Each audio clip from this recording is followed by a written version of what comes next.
오늘은 그 출애굽기 20장에서 23장 언약의 집 가운데 소이약입니다. 소이약인데 그 동양에서든 서양에서든 농경사회소는 사람들의 생계를 위한 제일 요긴한 가축이었지요. 농경사회에서는 토지를 제외하고는 소가 경제 자산 중 제일 중요한 자산이었습니다.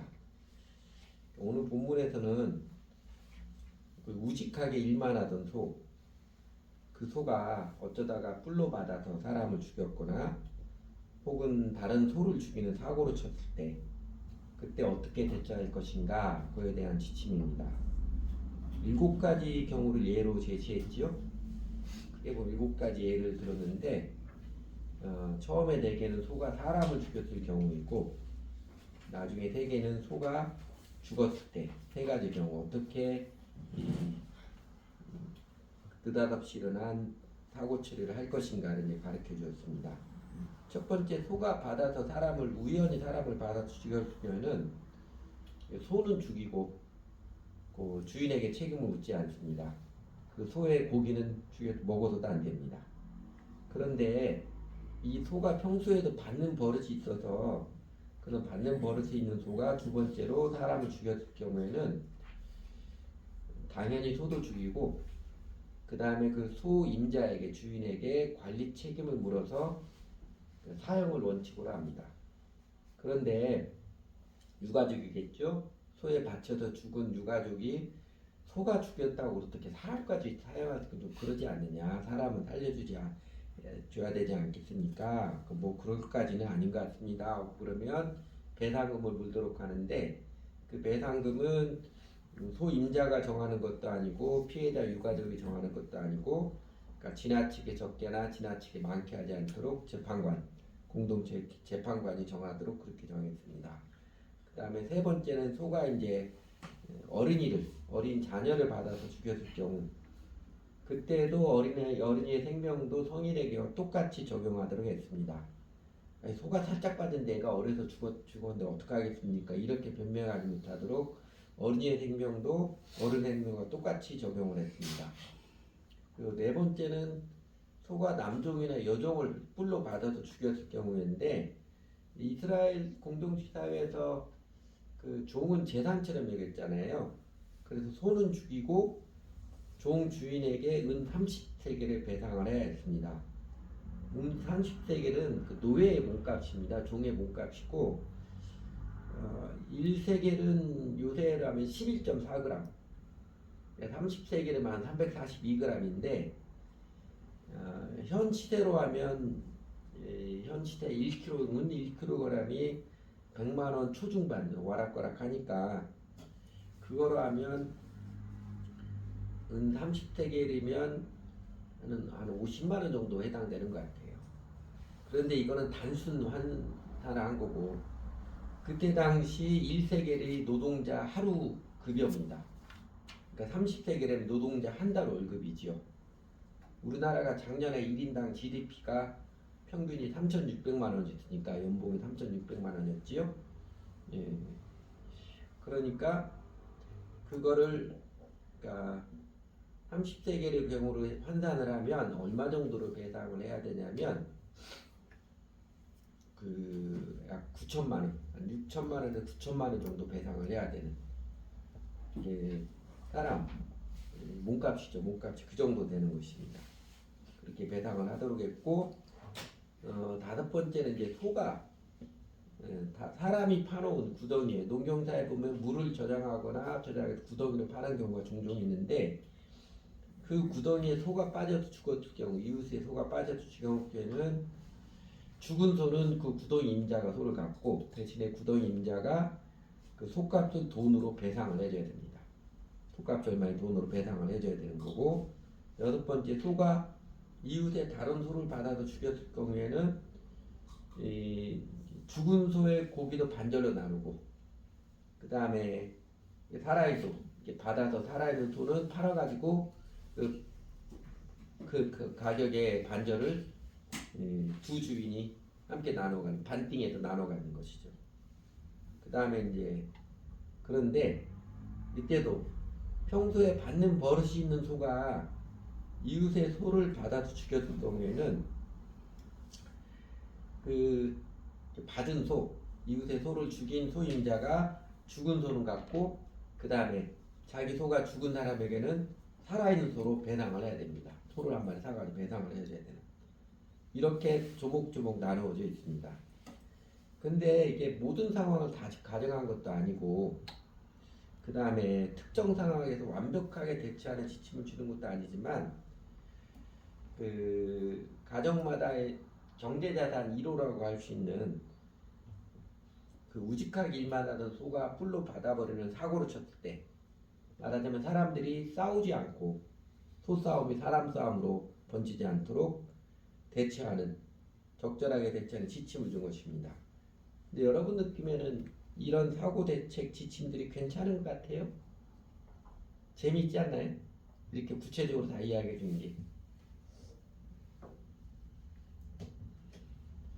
그 보면 꽤 합리적인 것 같지 않아요? 그러니까 안일하게 획일적으로 모든 상황에 다 이렇게 해라 그렇게 정하지도 않고 뭐든지 다 한 가지로 다 획일적으로 한다면 좀 안일한 사람입니다. 골치 아프다 생각하기 싫다면 이런 것이죠.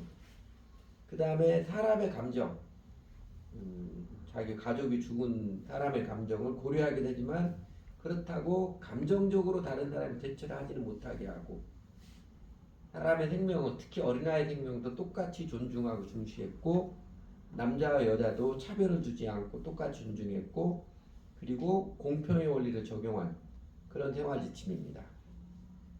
근데 율법의 축약인 십계명도 십계명 8개 중에 하지 말라가 구체적으로 하지 말라가 8개고 하라가 2개밖에 없잖아요. 안식일을 지켜라고 내 부모를 공경하는 2개밖에 없는데 구약의 율법은 말하자면 행복한 인생을 살아가기 위한 최소한의 규정입니다. 적어도 2선은 넘지 마라. 이런 최소한의 금기 규정을 할 수 있습니다. 이렇게 사실 최소한의 금기 규정만을 준 것은 사실은 하나님을 사랑하고 이웃을 사랑하며 살아가는 게 이게 본심인데 근데 그 마음으로 사랑의 마음으로 자율성을 발휘해서 재미있게 행복하게 창의적으로 살아가는 그 뜻입니다. 그렇지만 이 오랜 이스라엘 구약 역사에서도 또 인류 동양이든 서양이든 사람들이 살아온 인류 역사에서 보듯이 사람이 다른 사람을 사랑하기 위해서 자율성, 창의성을 발휘하는 것은 매우 적었고요. 대부분은 자기 욕심체에 의한 그 이기심에서 자율성, 창의성을 마구 발휘해 왔습니다. 그렇게 사랑의 자율성이 아니라 이기심의 자율성 때문에 오늘 세상은 기술 문명의 발달에 따라 참 편리한 세상이 되었지만 그러나 개인의 마음에서도 사람들 관계, 국가 간의 관계에서도 평화를 잃어버린 평안이 없는 사막처럼 삭막한 세상의 역사를 이어온 것입니다. 그래서 우리가 구약 율법 볼 때 문자로 규정된 지침이 어디까지냐 따지는 것은 사실 의미 없습니다.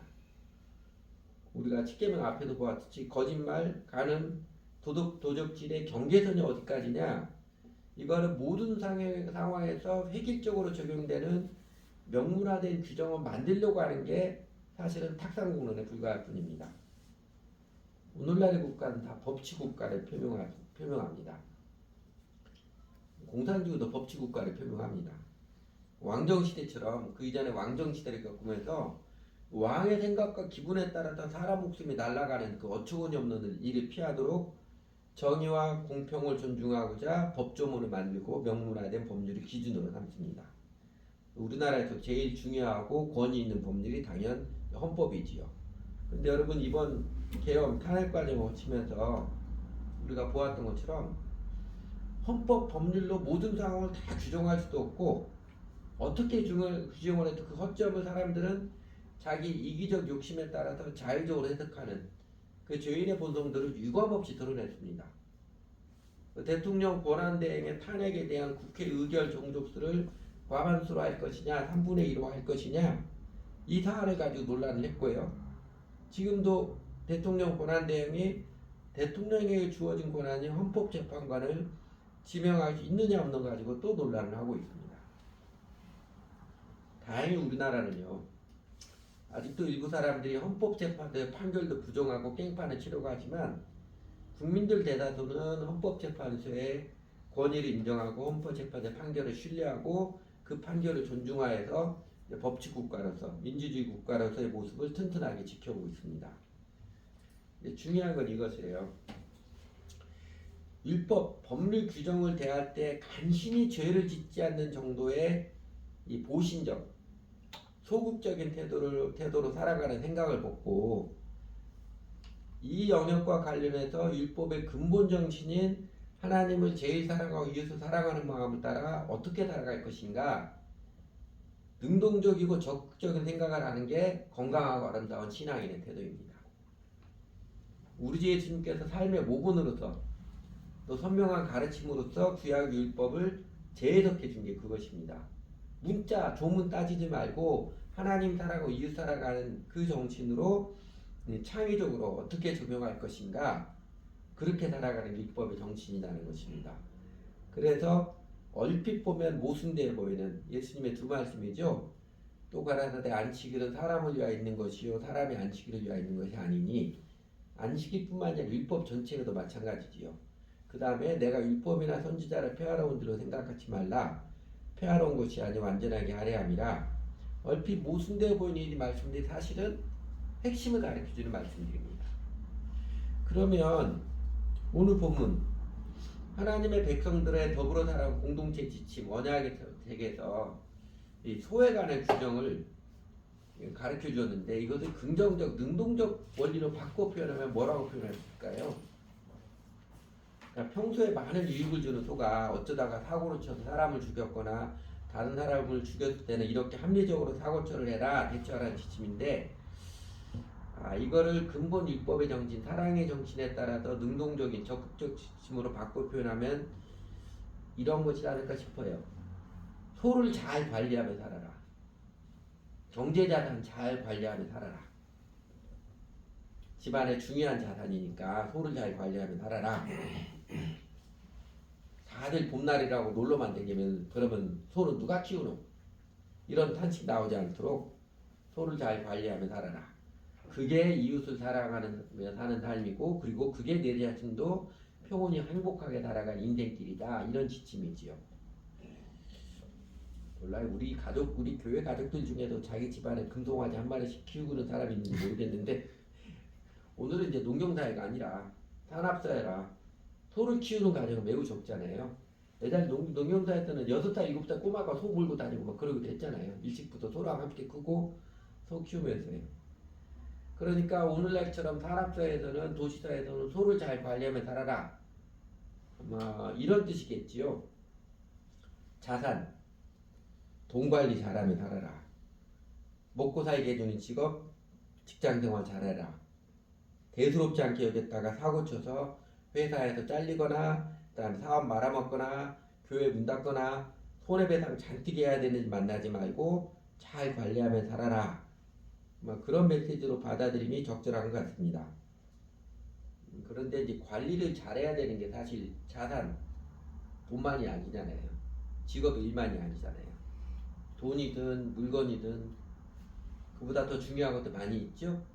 시간, 사람들과 관계, 체력과 미모도 관리를 해야 되고요. 누구는 어장 관리도 해야 된다고 하는데 무엇보다도 살아가는 마음과 태도, 사실은 인생 자체가 관리입니다.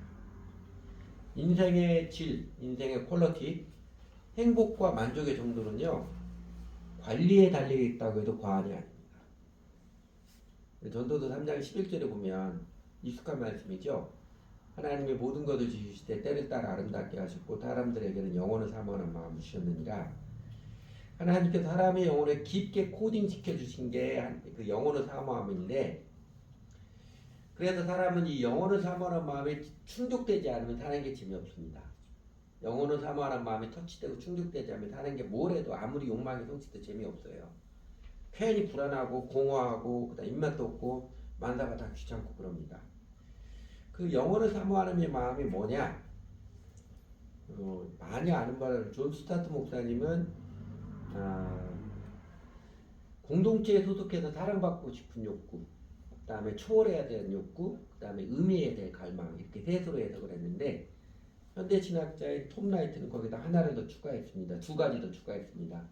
두 가지가 뭐냐, 하나는 정의에 대한 욕구, 정의를 보고 싶은 욕구, 또 하나가 아름다움에 대한 욕구입니다. 그 중에 하나가 아름다움을 사모하는 마음, 그러니까 아름다움을 보고 싶은 마음이라고 그렇게 해석을 합니다. 공감이 돼요? 저는 많이 공감이 돼요. 정의에 대한 욕구, 아름다움에 대한 욕구, 사람의 본성에 되어 있는 열정입니다.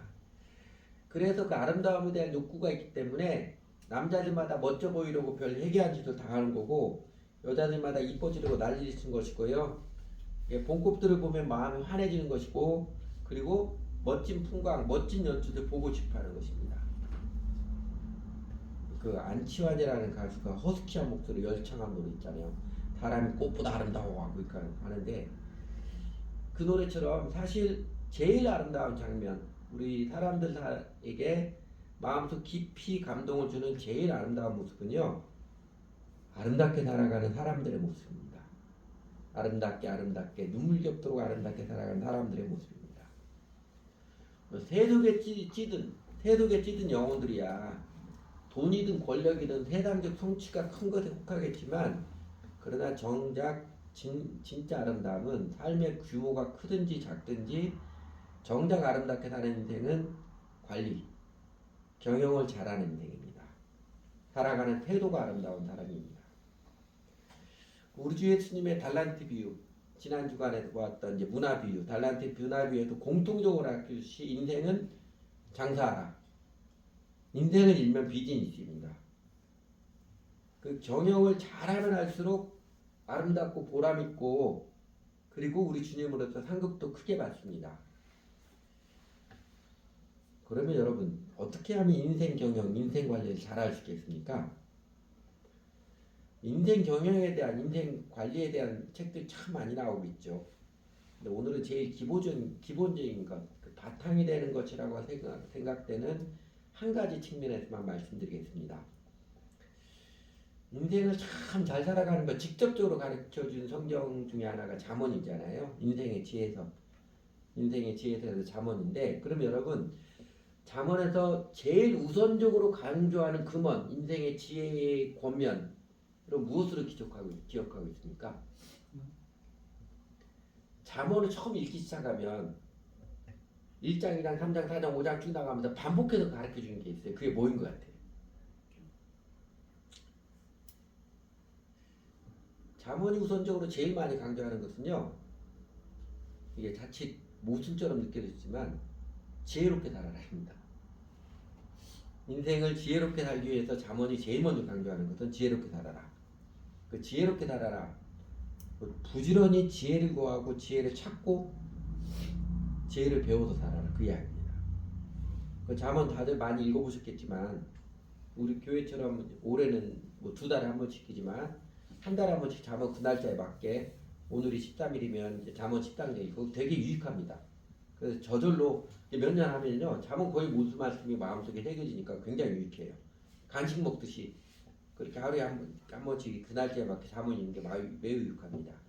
여러분, 그래도 잠언 다들 많이 읽어보겠지만 초반부에 매우 반복해서 아주 지루하도록 잔소리처럼 강조하는 게 뭐냐면, 지혜가 고려해서 부르지 않느냐. 그런데 너는 왜 한 번도 지혜의 소리에 귀를 기울이지 않느냐. 내 아들아, 아비의 지혜로운 계를 들으라. 아비의 잔소리는 잔소리가 아니니라. 감추인 은을 찾듯이, 숨겨진 보화를 찾듯이 부지런히 지혜를 찾고 찾으라. 잔머리 굴려도 간사한 꽤 부리려고 하지 말고 하나님 경외함으로 참된 지혜를 얻으라. 이거 반복해서 가르치잖아요. 거의 잠은 제가 본 7장까지 계속 반복해서 나오는 이야기입니다. 다르게 표현하면, 아무 생각 없이 감각, 쾌락만 쫓는 인생, 그렇게 맹하게 살지 말고 잘 생각하면 할 줄 알아라. 그게 인생 지혜서 잠언의 제일 우선적인 메시지입니다. 그러니까 지혜를 구하고자 하는 마음이 없는 사람, 아무 생각 없이 살아가는 사람에게는 아무리 지혜의 팁을 던져주어도, 깨우쳐 주어도, 심지어 입에 넣어주어도 다 뱉어내면 아무런 소용이 없으니까요. 인생관리 어떻게 잘 살 것인가 생각하는 사람이라야, 잘 생각하는 사람이야 아름답게 살 수 있습니다. 인생 관리 잘할 수 있습니다. 올해 4월이고 돌아오는 토요일이 4.19 혁명일이잖아요. 올해가 65주년이시죠. 4.19 혁명은요, 세계 민주주의 역사에서 3.1 운동에 의해서 우리나라가 평화적인 시일 동안 민주주의 꽃을 피운 아주 역사적인 사건입니다.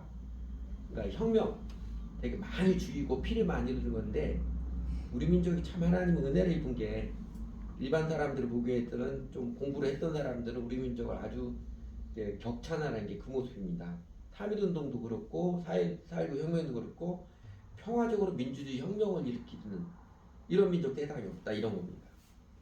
그런데 그 4.19 혁명이 일어나도록 우리 백성들의 그 바탕이 되도록 우리 백성들의 마음을 일깨운 유명한 글이 하나 있습니다. 1950년대는 4.19 혁명이 1960년에 일어났으니까 50년대는 우리나라가 매우 어려운 때죠. 전쟁에 참상을 겪고 1953년 7월에 전쟁이 끝나고도 정신 차리지 못한 정치 지도자들이 그 독재의 길로 치닫고 있고, 그래서 민생은 기하선상에서 헤어나지 못하겠던 때, 그래서 매우 어려운 때 1958년 그 사상계라는 월간지 8월호에 함석헌 씨가 글을 썼습니다. 그 제목이 이거예요. 생각하는 백성이라야 산다. 박정희 대통령도 이 글을 읽고 함석헌 선생을 존경했다고 했습니다. 그 글 제목처럼 생각하는 사람이야 인생 경영, 인생 관리하면 잘 살 수 있습니다. 올바르게 생각하는 사람이라야 인생 경영 잘해서 영혼에 있던 삶을 살 수 있습니다. 그러면 올바르게 잘 생각한다는 게 뭐냐? 어떻게 하면 올바르게 잘 생각할 수 있는가? 그거를 짤막하게 말씀을 드리도록 하겠습니다. 올바르게 잘 생각하면 한다는 것, 첫째는요, 근실하게, 근면하고 성실하게 차분히 곰곰 생각할 줄 알아야 합니다. 차분히 곰곰 생각할 줄 알아야 돼요. 다르게 말하면 생각하기 귀찮아서, 생각 힘들어서 에이 모르겠다 이러면 인생 망칩니다. 요새 우리나라 공무원들은 많이 달라졌지요. 무사 안위주의 전형처럼 공무원들이 인식되고 있는데, 지금 요새 우리나라 공무원들은 그러지 않습니다. 후진국 공무원들의 문제가 뭐냐면요, 이제 관료주의 사고의 병폐라고 하는 거. 꼼지락거리기 싫어하고 생각하기 귀찮아서 그냥 모든 것을 획일화시켜버리는 것. 누구와도 똑같은 법률을 적용시켜버리는 그 사람들이 분노를 하는 것이죠. 그런 사회는 부패하고 그런 나라를 망할 수밖에 없습니다.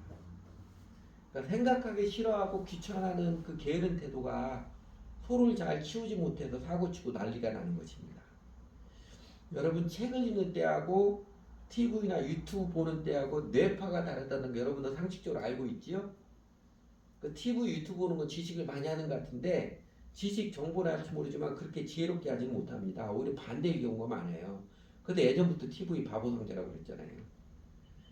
여러분 지난 일주일 지내면서 글을 몇 줄이나 써보셨습니까? 지난 한 주 동안 책을 몇 페이지나 읽어보셨어요? 대조적으로 TV나 유튜브는 몇 시간이나 보셨나요? 그러니까 차분히 글을 쓰거나 글을 쓰는 것은 너무 귀찮고 힘들게 느껴지니까 그거 안 하고 아무 생각 없이 재미있게 볼 수 있는 유튜브만 보는 사람이 인생 잘 살지 못하는 것입니다. 그리고 이런 사람은 되게 자신의 인생에서 중요한 결정, 진로를 선택하든 배우자 선택에서도 곰곰 차분히 기도하며 생각하는 게 아니라 삘 받아가지고 충동적, 즉흥적으로 하는 경우가 많습니다. 대부분은 충동적, 즉흥적으로 하는 경우가 낭패를 입는 경우가 많고요. 더 나아가서 게으른 인간은 합리적으로 생각하는 게 아니라 합리화시키기 잘하지요. 자신이 단편 부분만 보고 충동적, 즉흥적으로 결정해놓고 자기가 옳다고 마구 구실에다가 명분을 갖다 붙이고 하는 그런 태도 말입니다. 근실하게, 급하게 쫓겨서가 아니라 곰곰 생각하며 살 줄 알아야 합니다. 큰 결정일수록 매일같이 곰곰 생각하고 기도하면서 세월 흐름 가운데 하나님이 정리해 주시고 확인해 주신 그런 결정을 하고 생각하며 살 줄 알아야 합니다. 우리 주님께서 깨어있으라, 깨어 기도하며 살라는 가르침도 이것입니다. 깨어있으라, 긴장하며 살라. 그거 두렵잖아요. 그게 아니고요, 차분하게 곰곰 생각하며 정신 차려서 기도하며 살 줄 알라는 뜻입니다. 그 생각과 염려는 다르지요. 염려는 불안의 표출 정서적 반응입니다. 생각은 영혼의 추구, 구도입니다. 진리를 찾아가는, 진실을 찾아가는 그 마음이지요. 사실은요, 차분히 생각하지 않기 때문에, 차분히 생각할지 모르기 때문에 염려에 시달리고 불안에 쫓기는 것입니다. 뒤집어서 건강한 생각이 염려를 몰아냅니다. 그리고 그 염려하지 않고 생각을 건강하게 해서 많은 사람들이 권하는 제일 좋은 방편이 글쓰기입니다. 날마다 여러분 글을 써보십시오. 그 공상에 그치지 않도록 하나님의 말씀을 묵상하고 글을 써서 마음을 생각을 정리하는 습관, 그리고 기도도 글로 써서 고백해보는 습관, 어떤 상황에서도 염려에 빠지지 않고 인생 관리, 마음 관리를 잘하게 하는 최고의 습관입니다. 그래서 큐티를 강조하는 것입니다.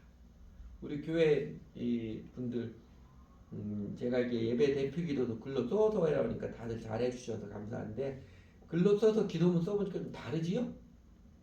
그냥 즉흥적으로 할 때 다르지요? 확실히 다릅니다. 그리고 여러분 또 하나 근실하게 차분히 잘 생각하기 위해서 제임스 보트킨의 15대 4의 법칙 혹시 들어보셨어요? 제임스 보트킨은 미국의 미래학자입니다. 그 제임스 보트킨이 성공한 사람들의 습관을 잘 분석해 보니까 성공한 사람들이 시간상 패턴이 비슷하게 나타난 겁니다. 그걸 15대 4의 법칙을 이름 지은 것입니다. 뭐냐면 내가 앞으로 4시간 할 일을 15분 동안만 생각해서 정리하는 것을 말합니다. 그러니까 염려하느라고 시간 몽땅 허비하지 않고, 그 다음에 마음이 급하다고 아무 생각 없이 파묻혀서 하지 않고 15분은 차분히 생각해서 앞으로 4시간 동안 무엇을 하고 뭘 먼저 해야 될 것인가. 여기 15분 충분합니다. 15분 차분히 생각해서 4시간 성실하게 일하는 사람들이 어느 분야에서든 성공했다고 그걸 말합니다. 보통 우리 하루 8시간 노동이잖아요. 하루 8시간 일하잖아요. 그러니까 아침 30분 말씀과 기도로 차분히 기록하며 기도하는 큐티. 그래서 최고의 성공 습관이기도 합니다. 두 번째로 인생 관리 잘하기 위해서 건강하게 생각하는 둘째는요, 감정적이 아니라 합리적으로 생각할 줄 알아야 합니다. 이치에 합당하게 생각하는 습관, 그 역량을 키워야 합니다. 소위 논리적 추론 능력을 길러야 합니다. 그럼 보통 대화가 안 되는 사람, 말이 안 통하는 사람 왜 그래요? 이 사람 말에 논리가 없어요. 논리적으로 생각할지 모르기 때문에, 논리적으로 생각하지 않기 때문입니다. 그래서 자신의 감정만 앞서 다른 사람에게는 답답함만 끼치는 것이지요. 기독교 심리학자 레리 크랩이 말했듯이 인간이 합리적이다라고 생각하는 사람이 인간을 잘 모르는 사람입니다. 자연인은요, 그 사람의 그 MBTI가 무엇이든 간에 그 바탕에는 자기중심적인 감정이 깔려있는 존재입니다.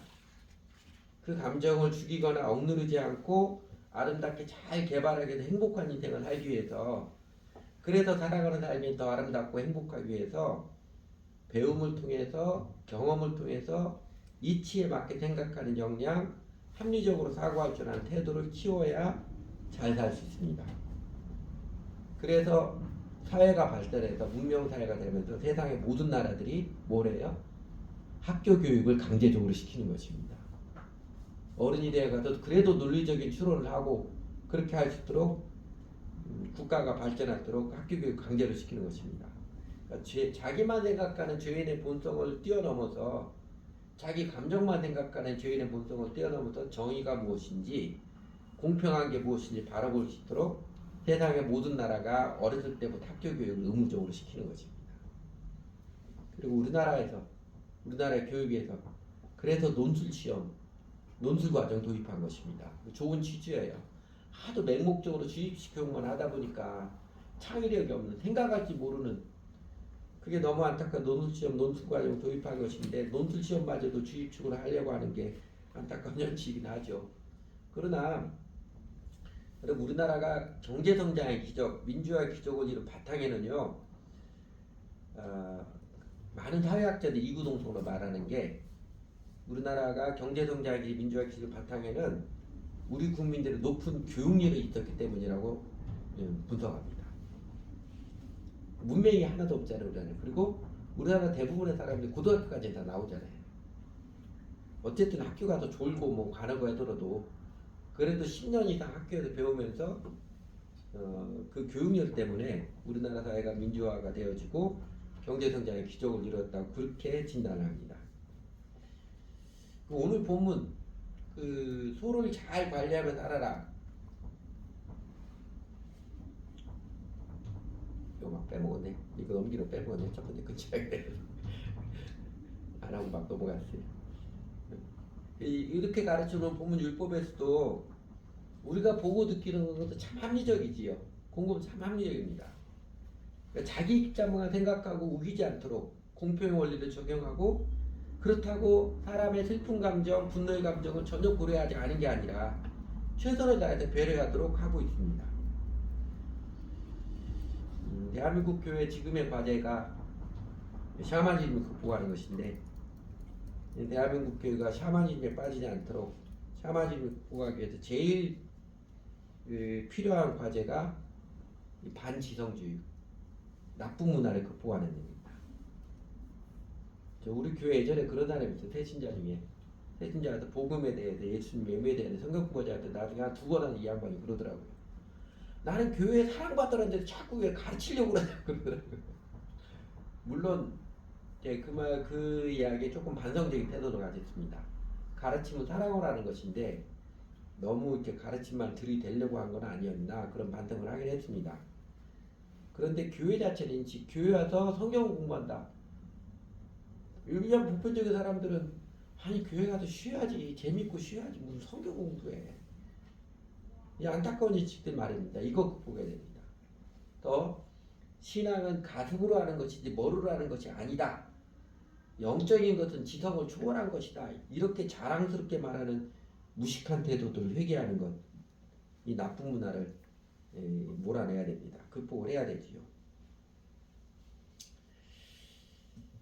로마서 10장 10절을 가르쳐주죠. 믿음은 들음에서 남의 그리스도의 말씀으로 말미암았느니라. 이렇게 명확히 가르쳐줌에도 불구하고 그리스도의 말씀이 무엇인지 알려고 하지도 않고 무턱대고 우기는 것, 자기 신념이나 혹은 자기 희망에 대한 집착을 믿음이라 여기는 그래서 뒷담 기도만 하면 하나님 들어주기 더 잘못 생각하는 이 그릇된 문화를 우리는 바로 잡아가야 합니다. 이 최근 몇 년 동안 몇십 년 동안 포스트 모던 시대가 되어서 이게 좀 더 심해진 그러니까 차분히 생각하고 공부하는 이런 것도 배척하고 감정주의가 삘중이었고 이게 더 심해졌는데 사실은요 그래서 지금은 믿음의 이유와 소망을 명확히 제시해주는 전도자들 교회가 더욱 소중하고 존귀한 데입니다. 아모스 8장 11절 요 말씀 여러분 기억하신 분들 많이 있을 거예요. 주 여호와의 말씀이니라 보라 나를 이를지라 내가 기근을 땅에 보내리니 양식이 없어 주림이 아니요 물이 없어 가람이 아니요 여호와의 말씀을 듣지 못한 기갈이라. 식량이 없는 기근이 아니라 영적인 기근이잖아요. 그 영적인 기근 그 원인이 뭐라고 그래요? 여호와의 말씀을 듣지 못한 기갈이라고 합니다. 영혼의 기근, 마음이 고달프고 마음이 허전하고 상실감, 외로움, 두려움 이 모든 영혼의 기갈 갈증은요 사실은 하나님의 말씀을 듣지 못했기 때문에 그렇습니다. 그 해결의 길도 마찬가지예요. 정직한 하나님의 말씀 듣고 배우고 그 말씀 내 마음에 세워갈 때 영혼의 기갈들이 해결하고 그 마음에 그 배에서 생수가 넘쳐나는 것처럼 또 진리가 자유케 하는 것처럼 생명의 환희의 경험을 누려가는 것입니다. 그래서 여러분도 잘 배워서 하나님 말씀을 정직히 전하고 가르쳐주는 그리스도인들이 되셔야 합니다. 그게 대한민국 교회 기독교인들이 더 이상 눈살 찌푸리게 하는 창피한 일에 반복하지 않고 대한민국 교회 전체의 각성과 회개의 은혜를 입어서 아름답게 다시 서는 참된 부흥으로 나아가기 위해서 우리가 할 수 있는 일입니다. 우리가 해야 되는 일입니다. 그런데 학교 교육 많이 받았어도 세상에 정말 똑똑한 사람들 중에서도 똑똑하다는 왕년에 서울법대 나와서 90패스한 정치 지도자들 있잖아요. 그 정치들 왜 그렇게 바르게 생각할 줄 모르고 자기 인생뿐만 아니라 국가까지 망가뜨리는 멍청한 태도를 고집하고 있는데 그 왜 그럴까요? 지금은 이제 서울법대 없었지만 그 예전에 서울법대 때는 서울대하는 서울법대랑 다르게 대해줬어요. 똑똑한 사람이 제일 똑똑한 사람 이랬으니까요. 그런데 그렇게 서울법대까지 나와서 고시패스까지 했던 이런 사람들이 왜 그렇게 멍청한 태도를 고집할까요? 또 교회에서 성경 공부 많이 했고 신학교 다니면서 신학도 많이 공부했어도 어떤 사람은 다른 사람 배려할 줄 전혀 모르고 사랑할 줄 모르고 그냥 자기 생각밖에 못하는 이유는 무엇 때문일까요? 제가 이렇게 오래간만에 책 추천한 생각한다는 것 강영환 교수님의 책인데 강영의 특징에서 생각의 발전 세 단계를 말씀하셨습니다. 논리적인 추론, 창의적 생각, 그리고 제일 성숙한 생각으로 공감할 줄 아는 생각으로 봤습니다. 또 공감 능력이라고 그러죠. 다른 사람 입장에 서볼 줄 아는 것, 다른 사람 마음을 헤아릴 줄 아는 공감할 줄 아는 생각으로 봤습니다. 다른 사람 입장에서 생각할 줄 아는 마음이 제일 아름다운 마음이고 그런 사람이 사실 제일 아름다운 인생입니다. 그 유명한 영화 인생은 아름다워라는 영화 있잖아요. 로베르트 베니니 감독이 감독하고 자신이 주연했던 그 와이프가 또 실제 자기 와이프예요. 그 주인공은 귀도 오래 피채고 누구야? 와이프는 도라인데 자기 실제 와이프입니다. 부부가 실제 연기를 했어요. 그 영화 인생 아름다운 주인공 귀도 오래 피채의 삶이 감동적으로 전해지는 메시지가 이거잖아요. 다른 사람 입장에 생각하고 나아가 다른 사람이 행동하며 삶을 살아가는 인생이 제일 아름다운 인생이다. 그 메시지잖아요. 근데 여러분 사실 이 영화 제목 로베르트 베니니 감독이 인생 아름다워 제목을 붙인 거는요.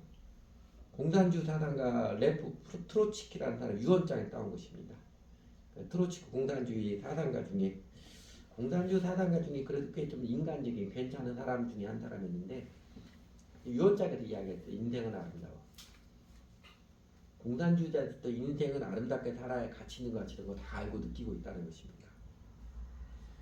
그러니까 사람이 합리적으로 생각하지도 못하는 이유도 그다음에 다른 사람 입장도 전혀 생각하지 못하는 공감력이 현저히 떨어진 이유도 하나입니다.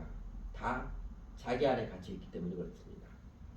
그러니까 자기중심성의 죄를 모르고 자기중심성의 죄를 인정하지도 않고 그 다음에 결정적으로 자기중심성의 죄를 회개하지도 않았기 때문에 그렇습니다. 그러므로 인생관리 잘해서 아름다운 인생, 행복한 인생이 되기 위해서 바르게 건강하게 생각할 줄 아는 세 번째로 어쩌면 제일 중요한 게 자기를 부인하며 하나님을 사랑하고 이웃을 사랑하며 살아가는 인생의 회심과 그리고 그 회심에 따라 그리스도 중심으로 생각하는 생각의 거듭남입니다. 온전한 회심과 함께 생각도 거듭나야 합니다. 생각하는 방향도 거듭나야지요. 그거를 직접적으로 가르치는 게 제가 여러분들에게 수시로 강조한 로마서 12장 1절이십니다. 1절 그러므로 형제들아 내가 하나님의 모든 자비와 하심으로 너희를 권하노니 너희 몸을 하나님 기뻐하시는 거룩한 산제다로 드리라. 이는 너희들의 영적 예배니라. 이게 진짜 예배니라 그겁니다. 너희 몸을 하나님 기뻐하시는 거룩한 산제다로 드리라. 이거 다르게 하면 뭐예요? 예수님께 네 인생 온전히 맡겨라. 예수님을 너의 목자로 주님으로 온전히 인정해라 그거죠. 우리 자신을 하나님께 거룩한 산제다 드리는 이래야 구원입니다. 이래야 영생이 있습니다. 내가 예수님께 온전히 내 인생을 헌신하고 의탁하지 않은데 구원받았다 영생받았다 이거 참 위험한 일입니다. 정말 큰일 날 생각이에요. 우리 몸을 하나님 기뻐하시고 우리 자신 하나님 기뻐하는 거룩한 산제다 드리고 온전한 헌신이 이게 하나님의 모든 자비를 입는 것이고 이게 진정한 예배입니다. 그리고 이게 하나님의 사랑의 뜻이고 우리 인생의 제일 행복한 삶이지요. 그래서 우리 자신을 하나님께 거룩한 산제들을 온전한 회개하면 됩니다. 이게 제일 중요합니다. 지난주에 했던 것처럼 우리가 살아가는 모든 영역에서 제일 바탕에서 중요한 것은 온전한 회심이에요. 예수 그리스도 나의 주님을 인정하고 이제는 예수님을 따르며 살기에 헌신할 거느냐 그 마음입니다. 그 다음에 두 번째가 그죠.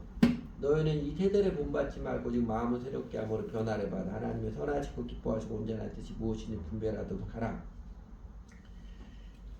아, 거기서 그 오직 마음을 새롭게 함으로 마음 이성이라는 것 기억하시죠? 헬라어로 누스라는 단어 이성이라는 뜻입니다. 그 생각한다는 것 그 책에서 강량환 교수님도 이 구절 무지하게 강조하시더라고요. 여기서 마음은 이성입니다. 생각이 새롭게 됩니다. 그러니까 생각의 틀을 새롭게 하는 것. 그러니까 범사에 나중심으로 생각하는 그 죄인의 관성을 벗고 이제는 사랑으로 생각하는 그리스도의 생각 체계를 새롭게 하는 게 중요합니다.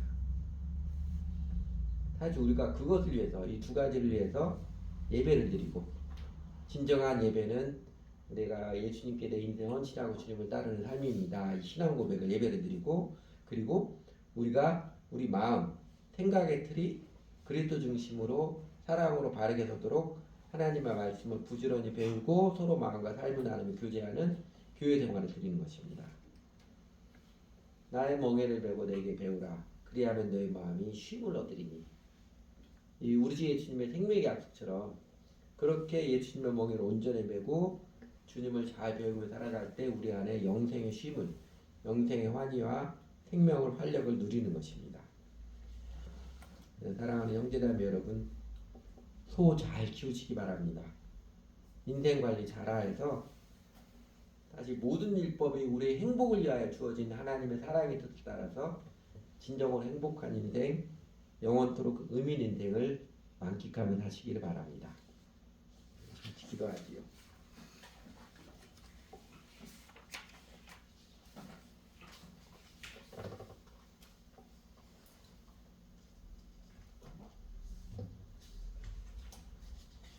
하나님, 오늘은 출애굽기 11장 소 이야기를 통해서 우리 인생 관리를 잘하며 살아가야 되는 하나님의 메시지를 듣게 해주셔서 감사를 드립니다.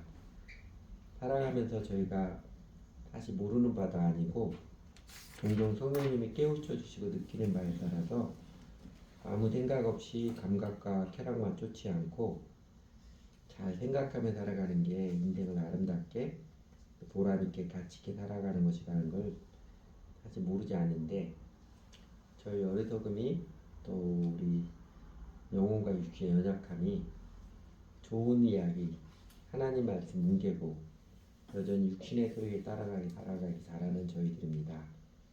하나님 저희들을 긍휼히 여겨주십시오.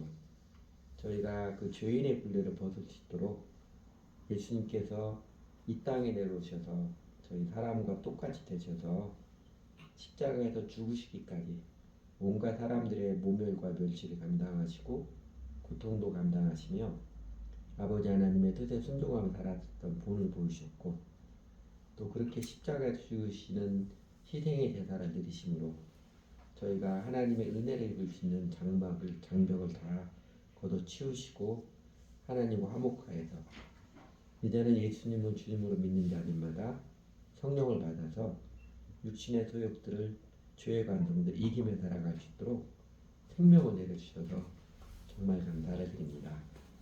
하나님, 저희 자신들도 이전에 많이 적지 않게 그랬었고 우리 주변에도 그런 사람 많은데 예수님 믿고 영생을 얻고 구원을 얻고 새로운 삶을 살아간다는 것은 좋은 소식으로 받아들이는데 우리 자신을 하나님 기뻐하신 거룩한 산제사로 드리라는 정작 그 믿음과 영생과 구원이 실제가 되게 하는 믿음에 대해서는 정직하게 응답을 드리지 못해서 사실은 하나님의 생명을 누리지 못하고 그냥 종교 습관으로만 교회 다니는 그런 모습이 너무 안타깝습니다. 저희들에게 하나님 은혜를 주셔서 그 구분을 알게 해주시고 이제는 그런 종교인의 틀을 벗어서 예수님을 주님으로 모시고 정직히 따르는 그 삶을 살아가도록 반복해서 깨우쳐 주기 이끌어 주셔서 감사를 드립니다.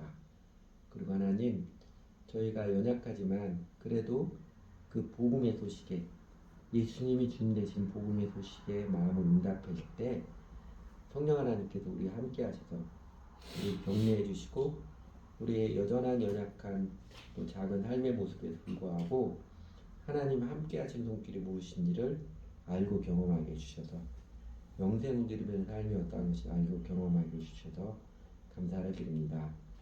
그리고 하나님 로마서 그 말처럼 저희가 정기적으로 하나님 앞에 나와 예배 의식을 드리고 사랑하는 형제자매들과 함께 하나님 말씀 배우고 서로 교제하며 교회 생활을 들어가는 이유와 소망들도 밝혀주시고 정직한 신앙생활에 들어갈 때 나의 멍에를 메고 내게 배우라 그래야면 너희 마음 쉼을 얻으리 약속처럼 저희 마음에도 하나님이 내려주신 그 영생의 쉼이 무엇인지 영생의 환희가 무엇인지 하나님 함께 하시는 부활의 능력이 무엇인지를 알아가기 주셔서 감사드립니다.